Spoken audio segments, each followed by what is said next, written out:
Bonjour à tous, cette semaine on parle de la deuxième partie de saison des scènes mitoyennes au théâtre de Cambrai.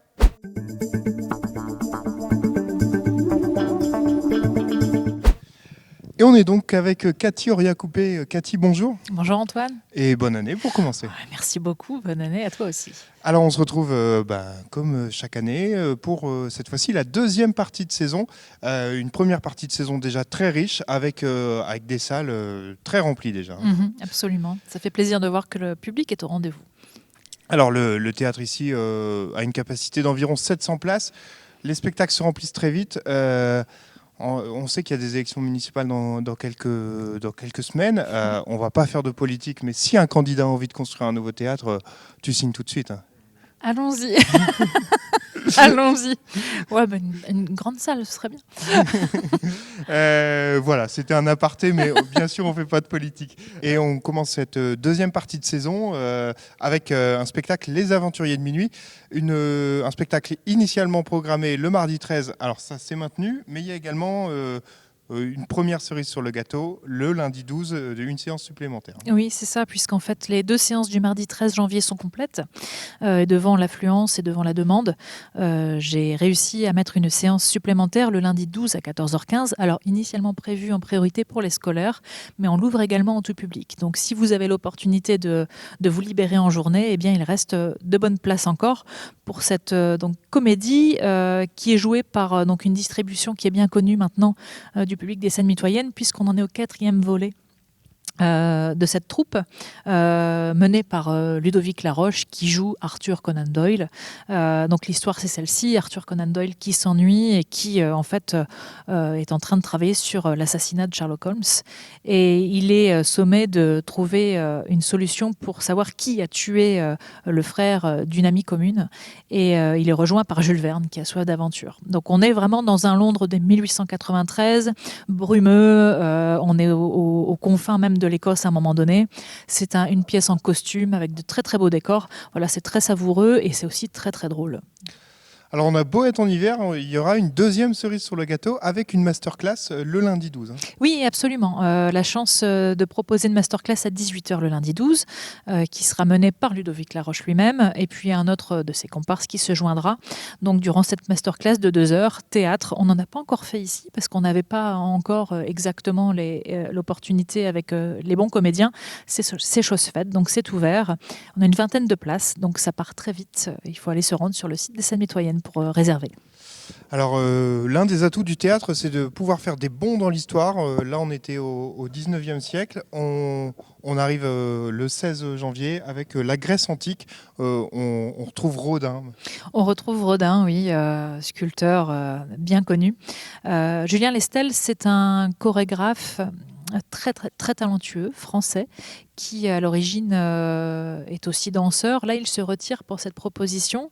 Il est simplement chorégraphe. Alors, quand je dis simplement, c'est pas péjoratif du tout, mais il propose un autre œil du coup. Donc, on a 10 danseurs incroyablement doués qui reprennent 9 des sculptures les plus connues de Rodin.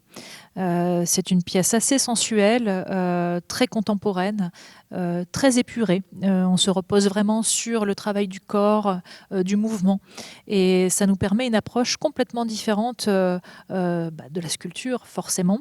Et c'est une approche qui est très sensible et très élégante. Donc il reste des places pour ce merveilleux ballet. Vraiment, ça vaut le détour. On poursuit notre tour d'horizon des spectacles. À la fin du mois de janvier, le jeudi 29 janvier, François Cluzet qui sera présent à Cambrai. Oui, le grand François Cluzet, qui a été absent des planches théâtrales durant 25 ans. Il s'est consacré au cinéma, alors on ne va pas refaire toute sa cinématographie, mais je pense que tout le monde a en tête le film Intouchable. Donc François Cluzet, c'est cet acteur que les Français connaissent et apprécient, et qui attendait le bon spectacle pour revenir au théâtre. Il disait toujours moi j'attends le coup de cœur. Et en fait, on lui a envoyé par voie postale un scénario et il a tout de suite accroché. Et l'histoire, c'est celle d'un psychiatre qui est lui-même enfermé en hôpital psychiatrique.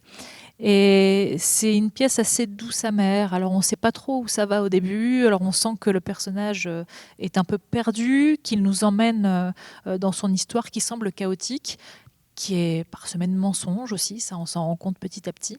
Et on se rend compte que l'histoire qu'il nous sert n'est manifestement pas la bonne. Donc en fait, il y a beaucoup de psychologie, il y a un peu d'humour noir, alors des moments où on sourit quand même pas mal, mais on est surtout époustouflé par la performance de l'acteur. Seul en scène pendant 1h40, il tient le public en haleine et c'est aussi assez touchant, émouvant et ça questionne pas mal sur les confins de la psychologie, de la psychiatrie. Donc pièce vraiment très profonde et à la fois, comme je le disais à l'instant, douce amère. Donc à ne pas rater, il reste des places, il faut se ruer sur ce moment qui sera suspendu. On arrive déjà au mois de février. Le vendredi 13, ça porte bonheur. Hein, et le spectacle est déjà complet. La disparition de Joseph Mengele. Oui, Joseph Mengele. Pardon. Joseph Mengele, c'est vrai que ça peut porter à confusion. Joseph Mengele qui était ce médecin tortionnaire d'Auschwitz, un spectacle que j'avais placé en coup de cœur, un spectacle coup de poing, et qui, j'en suis très contente, est complet en effet. Au mois de mars, Icare, qui sera sur la scène de Cambrai et également sur la scène de Caudry. Oui, Icare, qui est là proposé en version scolaire sur Cambrai et qui est complet. Réadaptation du mythe pour symboliser l'envol et l'indépendance de la jeunesse. Et on arrive là sur un superbe spectacle. Un super spectacle qui a cartonné un peu partout en France. Cyrano, le mardi 10 mars. Oui, absolument. Cyrano de Bergerac et donc d'Edmond Rostand. Mais là, la petite particularité qu'il faut noter, c'est qu'il est joué par Édouard Baird. Il nous sert là un Cyrano très humain, très posé. On a souvent tendance à dire qu'il y a beaucoup de panache dans le personnage de Cyrano de Bergerac. C'est vrai, il joue aussi ce panache, mais avec une humanité qui est folle. C'est aussi un spectacle sensoriel, puisque quand on est chez Ragueneau, donc dans la pâtisserie, on a des odeurs de pain qui nous viennent dans la salle. C'est une joyeuse troupe, ils sont très nombreux sur scène, ils sont 18. Et ça nous emmène donc vers cette histoire vraiment tellement poétique, touchante du Cyrano de Bergerac. Et je le répète, Édouard Baird est très surprenant dans cette proposition. Il reste des places, donc ça c'est un grand spectacle tête d'affiche à ne pas louper. Quelques jours plus tard, le spectacle Entre chiens et louve. Deux programmations pour ce spectacle. Oui, on a 2 séances. Une séance le samedi 14 mars et une autre le dimanche 15 mars. C'est un spectacle qui pour moi est incontournable. J'ai proposé assez peu d'art du cirque cette année parce que je voulais mettre l'accent sur celui-ci en particulier. C'est le Cirque Leroux qui nous propose ce chef-d'œuvre. Je vais vraiment le dire parce que c'est un chef-d'œuvre. C'est de l'art du cirque, mais théâtralisé, poétique, presque dansé parfois. Et on a une histoire de fond qui est très belle. C'est 3 histoires d'amour qui se produisent sur 3 temporalités différentes. Et on a surtout ces décors et ces costumes sublimes. Ce décor qui se déploie petit à petit durant la pièce, c'est monumental. Sur scène, c'est monumental. Ça passe tout juste sur le cadre de scène. Je me suis dit, est-ce que ça va passer? Oui, on a la chance que ça passe vraiment limite au millimètre. C'est une grande chance de les avoir ici. Ils se produisent en province dans des endroits assez gigantesques parce que, comme je viens de le dire, le décor prend toute la place du cadre. Et finalement, peu de salles peuvent se permettre d'avoir ce magnifique spectacle. Mais voilà, je vous le recommande. C'est pas forcément un spectacle de cirque familial. On peut venir avec ses enfants à partir de 10 ans sans souci. Il n'y a rien de choquant en soi, visuellement parlant. Quand je dis ça, c'est juste qu'il risque de passer aux côtés de l'histoire de fond, qui, je le répète, est basée sur 3 histoires d'amour distinctes. Donc voilà, c'est merveilleux. Je ne peux pas le dire autrement. C'est poétique, alors, au niveau des acrobaties, c'est spectaculaire. Enfin, on a tout dans ce spectacle. Donc voilà, on le sent que c'est un coup de cœur, on le sent. Oui, on le sent bien, oui, tout à fait. Hein. Voilà. Ouais. Donc Entre chiens et louve... C'est ça le plus compliqué pour toi, Cathy, c'est de définir quels sont les coups de cœur. Hein, parce qu'au final, tu as quasiment que des coups de cœur. Mais oui, c'est ça, parce que je me vois mal défendre une saison sans avoir apprécié moi-même ce que je vais proposer aux Cambrésiens et Caudrésiens. Mais bon, là, je fais parfois quelques détours sur voilà, de la musique ou des choses comme ça. Mais je trouve que sur du cirque et du théâtre, on a forcément un engagement qui est plus grand. Pareil pour la danse, parce que voilà, il y a des arts visuels et si on n'accroche pas, c'est difficile de les défendre. Mais là, pour le coup, vous avez compris. Je pense que j'ai vraiment accroché dessus. On a déjà fini la deuxième partie de saison. Oui. On sera mi-mars.